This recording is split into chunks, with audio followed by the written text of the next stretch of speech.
for today's episode, mahilig ba mo og fresh seafoods, scallop, lato, lokot, guso, crabs, o calamares? Diri na ta sa Blessed Seafoods located in Poso Village. So, alright kayo babes, naataron sa Puso Village. Mao ni gipang order na mo sa Blessed Seafoods Tawa. Doon kayo babes. 150 over kayo, grabe. Og ilang bulalo for only 200 tabi. Dako ay makabungog gyud kayo ilang kuano bulalo tawa. Super kayo. Di para ilang calamares. So, naapot tay lechon dere sa Quarantinas Unlimited. So, mao ni among gi-order. So, 1 kilo ni kayo babes. So, 960. So naapon sila value meal na unlimited 299 ra with drinks na po kayo babes 3 ka puso. Ato na tilawan mga pagkaon sa Puso Village kayo babes. Tilawan na to. Wow.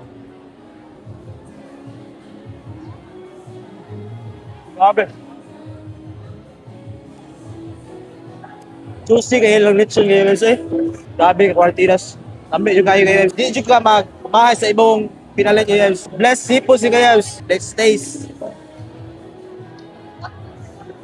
Grabe, lami aja kayo ba sa ilang sauce ba naka-mix yun sila. So, ang ilang sauce kayo ba gigamit no? Cajun sauce yun kayo ba.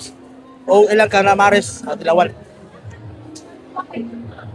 So, ato na tilawan ilang pochiro. Tawa, makabungo dyan ang pochiro. Wow, grabe. So, andan na akong lasartan. O si Teresi kayo ba. Tawa. Oh, let's taste. Grabe. Okay.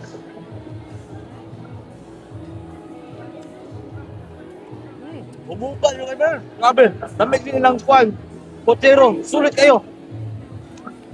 Tingnan, natilawan dyan ako kalang kayo. Sulit dyan kayo ang Blessed Seafoods o Quarantinas Unlimited Lechon. So, unsa nyo pa kayo, suruyan ninyo dire sa Puso Village o matilawan ninyo ang mga pagkaon nila. Sulit, affordable, swabe kayo. Pag-open sila 10 a.m. to 10 p.m. daily kayo, babes. So, salamat! Alright, go!